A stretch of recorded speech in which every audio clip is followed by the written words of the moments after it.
What's going on YouTube? Welcome to another MLB The Show 23 video. In today's video, we'll be talking about the roster update, which is tomorrow.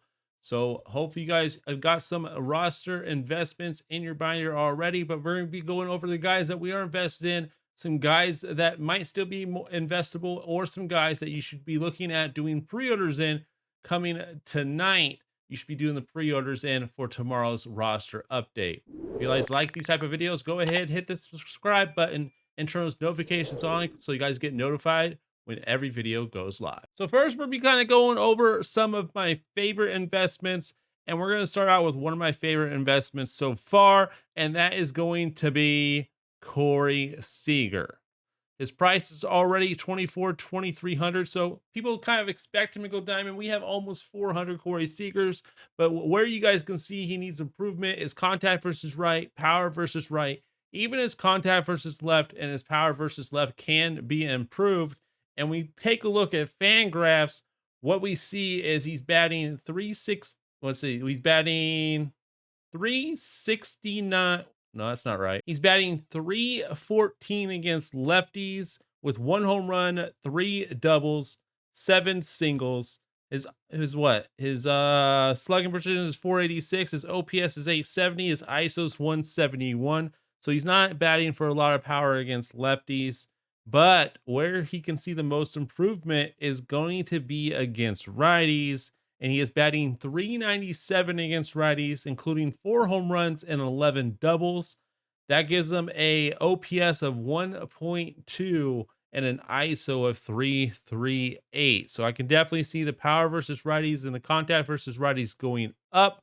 How much they go up, I do not know. We got this card for under 900 stubs. So if we sell him now, we're making a ton of profit. And if he goes diamond, we're going to make even more profit. But if let's say you guys got this card for under 900 stubs, it's not a bad idea just to start selling them off for the 2,300, 2,400 that he's going for right now. Take your profit and run, because if he does not go diamond, he will only be worth around probably 15 to 1,600 stubs.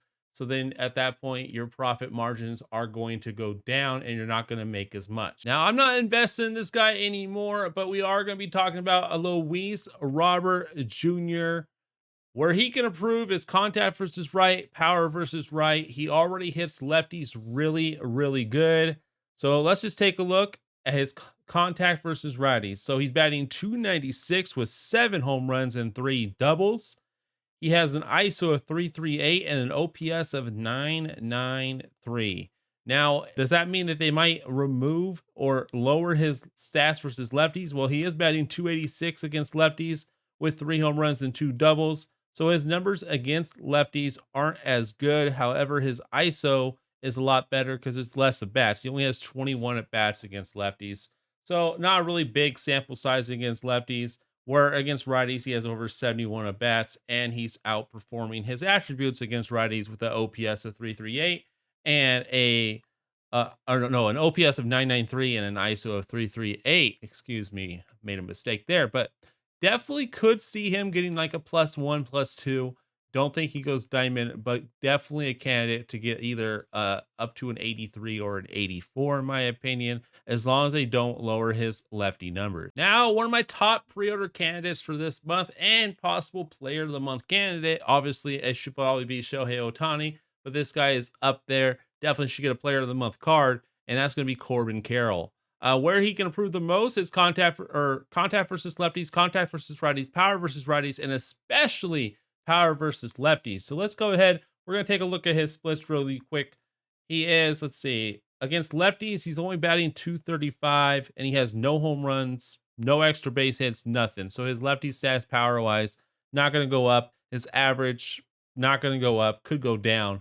But against righties, he is batting 316 with 8 home runs, 2 triples, 6 doubles. So his OPS is 1.119 and his ISO is 430.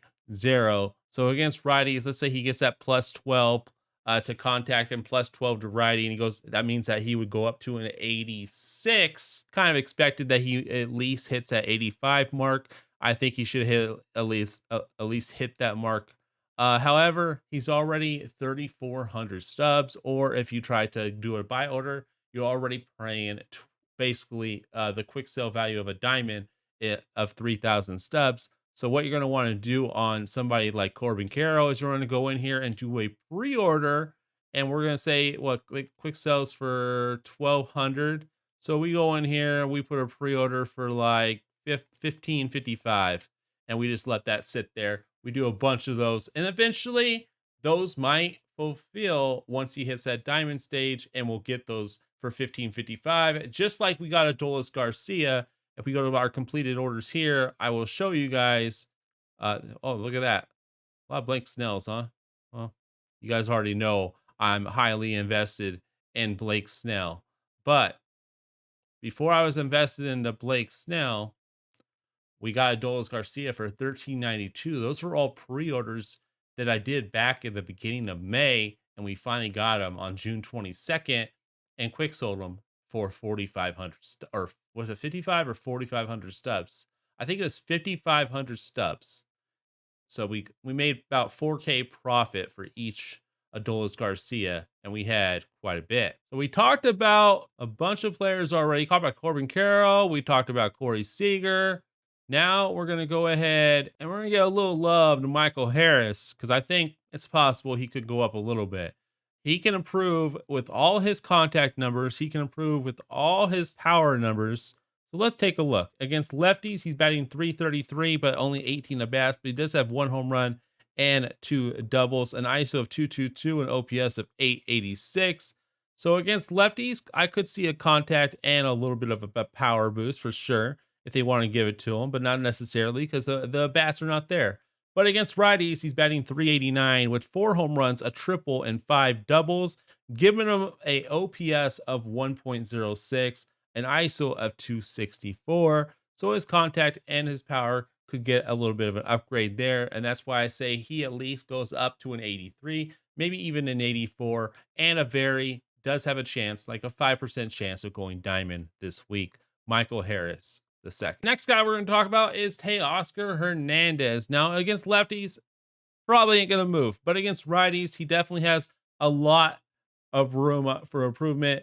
Now, against lefties, he does have 21 at-bats, and in those 21 at-bats, he does have 8 hits, including a home run and a double. He's batting .381 against lefties, and he has an ISO of 190, so maybe they lower his power, but an OPS of 981. I don't think they touch him versus lefties at all, but if they do, they could lower his power and up his contact, which in return could probably like level those out. But against righties is what we want to look at. Against righties, he is batting .273, which I think is better than 56 contact.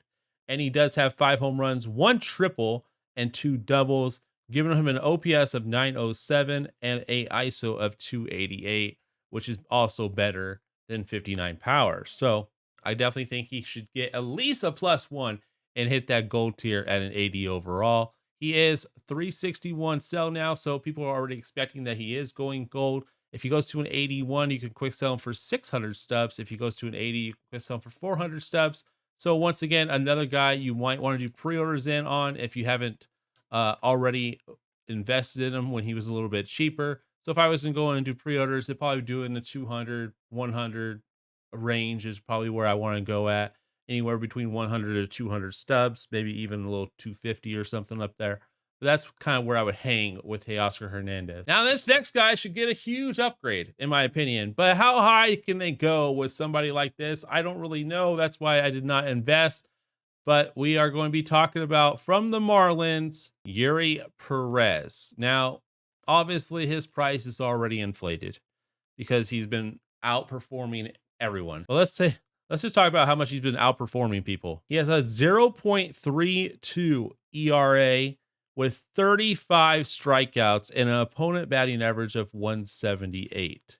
He has 5 walks and he's only allowed 18 hits. That's pretty insane. He's had 28 innings pitched, 11.3 Ks per 9, 1.6 walks per 9. His whip is a .82. So, I mean, his hits per 9 could go crazy. His Ks per 9 could go crazy. His walks per 9 could go crazy. His pitching clutch could probably get a boost. His home runs per 9 could probably get a boost. I mean, they could go crazy and upgrade this guy to a gold, and people wouldn't even be mad and say that he deserves to be a gold pitcher in MLB The Show 23. Will they? I don't know. But I mean, if you're gonna take the risk on it, I mean, this would be the guy that probably gets one of the biggest upgrades in MLB The Show 23 roster update history. Now, I've seen common to gold, but in one update, a 69 to an 80. Highly unlikely, but it would be kind of crazy to see. And not gonna say he doesn't deserve it because he's been off the charts when it comes to pitching. And of course, last but not least, for our roster update predictions, we're going to go to the Padres and we're going to be talking about Blake Snell this month has absolutely been off the charts. He has the highest WAR of the month. He's topped the charts for pitchers of the month. I mean, this guy deserves pitcher of the month. I would say definitely for sure. Like I said, his stats are kind of been crazy, and we're going to go into them right now. This guy has 31 innings pitched, and he has 15.4 strikeouts per 9 innings, 2.3 walks per 9, a 0.6 home runs per 9, an opponent average of 1.24, a 124 opponent batting average against Blake Snell this month, and a whip of 0.68. Now we take a look at how many strikeouts he has in those 31 innings. Well, he has 53 strikeouts. 53 strikeouts in 31 innings is absolutely insane. So his hits per 9 should go up because he only has allowed 13 hits in those 31 innings as well. And his Ks per 9 should go up. His walks per 9, 8 walks in 20 some innings. I mean, 31 innings is not bad either. His pitching clutch should go up because, I mean, a 124 opponent batting average is kind of crazy. This is a guy I expect to get the biggest boost. He is at a 343 right now, a buy now of 559. So if you're already invested, you could sell him at 559 if you don't think he gets past that 80 overall. Because if you sell him at 559, that's gonna be more than 400.